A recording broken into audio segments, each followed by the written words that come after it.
On the hobby bench today, I'll be painting a shotgun survivor from Warlord Games. So here I have a shotgun survivor from Warlord Games. It's one of the survivors they have for their old Project Z war game. And you'll see here that I've got this painted white for his skin. What I found out working with some of the Xpress paints, especially with fairy skin, is rather transparent. Most Vallejo Xpress paints are pretty opaque, but some of the shades are a little thin, a little transparent. So it works better to have a white undercoat rather than what I typically use, which is basically a gray primer and then dry brushing white. So here I'm just going to be carefully filling that in, giving a nice even coat, and it offers a very nice coverage. And I think getting the white undercoat, that just works best for this type of stuff. Even though it might be a touch thin, it still covers very well. Now, some of the philosophy I've had with a lot of these miniatures is that, I've got so many to paint and, it can be overwhelming sometimes. So that's why I really embrace trying to get a lot of these Xpress paints and these contrast paints and working with them. And the idea for that is just to really give a pretty decent coverage of the miniature, give a fair amount of detail and make it stand out a little bit, but not go overboard and so much work getting into the miniatures, and just really try to get paint and get things done. With that aspect, for a lot of this stuff, that's why I really sort of embraced contrast paints and trying to rethink how I do a lot of painting especially for a lot of my rank and file miniatures.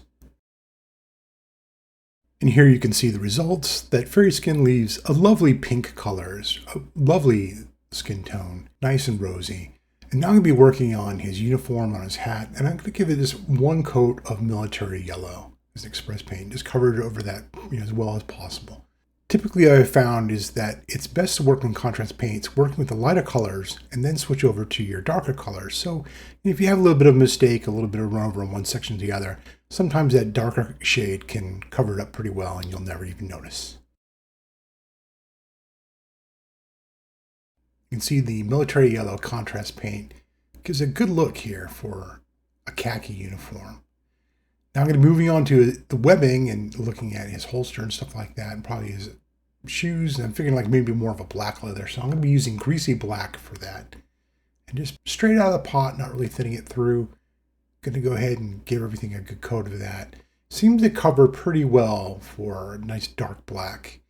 And we'll see how it finally looks. Haven't really played around with this much, this color. So hopefully this webbing will turn out okay.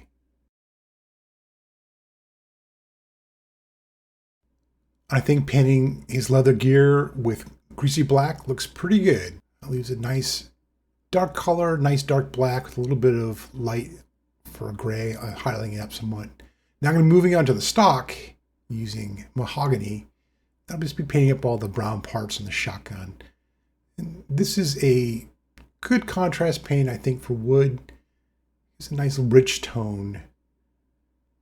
Can be thinned down a little bit, I think, maybe. So sometimes you might just need to get a bit more than just maybe one coat. But overall, covers well and gives a pleasant look. Something that will definitely look like a wood stock. Perfect for the shotgun. Now we're getting near the end. Honestly, I have to say, pretty close to getting done. Probably could just, touch up a couple little bit things and move on. But I want to give it a little bit more highlight onto his uniform. So I'm going to be using Desert Yellow just to bring out a little bit more shading, if you will. So I'm just going to be here giving a light dry brush. I really want to soften up that color a little some. It's almost a little too dark. And so I want to give it more of a faded look.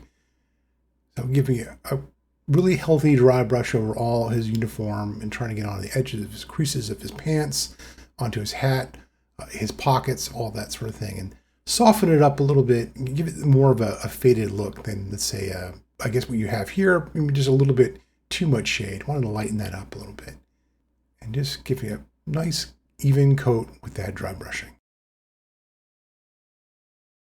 And that final result is what I wanted, just to soften up the shading somewhat, giving it a high dry brush. And I'm going to be doing the same thing for his skin. I'm going to be using basic skin tone, just dry brushing that, trying to bring out a bit more in the upper raised edges of his arms and such, and just give it a little bit more of gradation of color.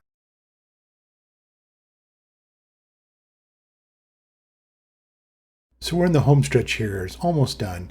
What I didn't show before is I used some desert yellow for his hair, and I'm going to be working on his gun just using black. And to bring out a bit more detail in his hair and also the transition between his skin and his uniform, I'll be using a sepia ink wash and pretty much thinning that down. So those are two things I'll be working with. And that's it. This Shotgun Survivor is done. Now I used a small amount of sepia ink to bring out a little more detail there on his mouth and around his eyes. But overall, that's it. And you can see that sepia ink just adds that transition some between his skin and his uniform. But here you are. I've added some PVA glue that needs to dry a little bit and some flock, sort of break up that asphalt concrete base that I've got. I want to stress again, I know these aren't going to win any awards, but really I want to try to get some stuff painted up, just get it done, and look fairly decent. And I think really these contrast paints do the job and just allow me to get through a backlog of miniatures pretty quickly and allowing me to get it on the tabletop.